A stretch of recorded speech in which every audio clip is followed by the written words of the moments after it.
Hello guys, Zubair বলছি। SEO Bangla video টিউটোরিয়ালের আজকের পর্বে আপনাদের সবাইকে স্বাগতম জানাচ্ছি। এই পর্বে আমরা জানবো যে এসইও শুরু করার আগে আমাদের কি কি জিনিস জানা থাকা দরকার এবং জানতে হবে। ওকে, প্রথমে হলো যে অর্গানিক এসইও কিন্তু একটি অনিশ্চিত পদ্ধতি।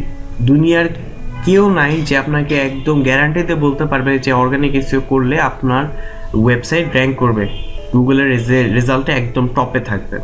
তবে আপনি যদি নিয়ম মেনে আপনার নিজের দক্ষতার সাথে এই এসইওটি অনেক ভালোভাবে সম্পন্ন করে থাকেন, তাহলে কিন্তু অর্গানিক এসইও অনেক সময় পেইড এসইও থেকেও অনেক ভালো কাজ করে।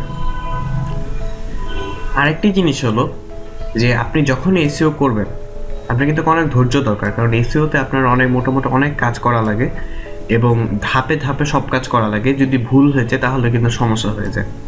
সো আপনার অনেক ধৈর্য দরকার যে আপনি অনেক ধাপে ধাপে এসইওটি সম্পন্ন করবেন। আরেকটা জিনিস যে আপনি যদি এসইও একবার করেন আপনার ওয়েবসাইটের, এটা মানে কিন্তু এই না যে আপনার ওয়েবসাইট কখনো নিচে নামবে না, সবসময় সার্চ রেজাল্টের উপরে থাকবে।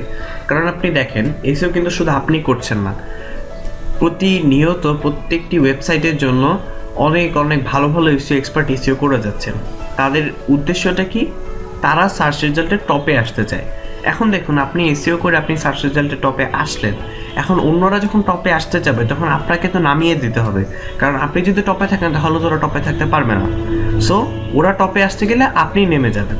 সো আপনাকে আপনার ওয়েবসাইটের এসইওটি প্রতিনিয়ত রক্ষণাবেক্ষণ করতে হবে, না হলে কিন্তু আপনার যত কষ্ট করে এসইও করছেন সব কিন্তু একবারে মাটির সাথে ধুলির সাথে হয়ে যাবে।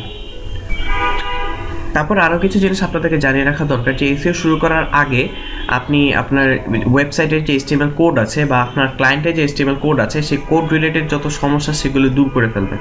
সেগুলো আমরা ইনশাল্লাহ পরে দেখবো, যে অ্যাঙ্কর টেক্সটগুলো এডিট করা, তারপর আপনি মেটা ট্যাগ দিবেন, এরকম কিছু টুকিটাকি সমস্যা থাকে, সেগুলো আমরা ইনশাল্লাহ দূর করে দিব।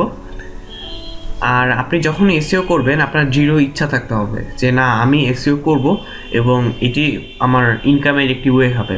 আপনি দেখেন, এসইও কিন্তু এই মুহূর্তে ইনকামিংয়ের অনেক বড় একটা সোর্স, কারণ আপনার আপওয়ার্কে অথবা আপনি যেখানে আউটসোর্সিং করতে চান সেখানে কিন্তু এসইওর এখন অনেক বেশি ইনকাম হয়।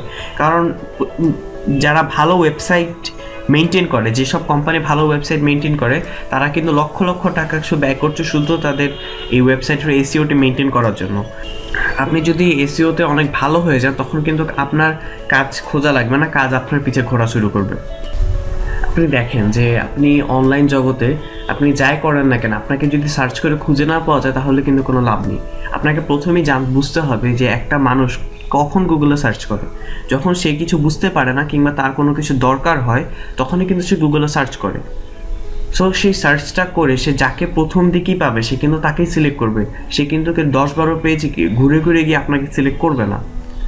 সো পুরা জিনিসটাই কিন্তু এসইওর উপর নির্ভর করছে যে একটি ওয়েবসাইট একটি কোম্পানি বানাচ্ছে, সেই ওয়েবসাইটে কোনো ভিজিটার নাই, কোনো লাভ নাই।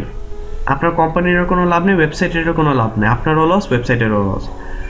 সো আপনার ওয়েবসাইটে ভিজিটার আনার জন্য আপনাকে অবশ্যই এসইও করতে হবে। সো আপনি অনলাইন রিলেটেড যেসব কাজই করেন না কেন, আপনার এসইও করাই লাগবে। আপনি ইউটিউবে ভিডিও আপলোড করবেন, কোনো ভিউজ আসবে না। ও যখন ইউটিউবে সার্চ করে আপনার ভিডিও তারা খুঁজে পায় না, তো কীভাবে ভিউজ আসবে? সো আপনি দেখেন, অনলাইন ক্ষেত্রে প্রত্যেকটা জায়গাতেই আপনার কিন্তু এসইও কোনো না কোনোভাবে জড়িয়ে আছে। সো আমি আপনাদের কাছে আশা করছি যে আপনারা সবাই একদম মন দিয়ে এসইওটি শিখবেন এবং এটিকে নিজের প্র্যাকটিস করে করে নিজেকে অনেক দক্ষ করে তুলবেন, যেন আপনারা একদম ভালো মানের একজন এসইও এক্সপার্ট হতে পারেন। সো আগামী পর্বে শুভেচ্ছা জানিয়ে আজকের পর্ব আমি এখানে শেষ করছি। ধন্যবাদ।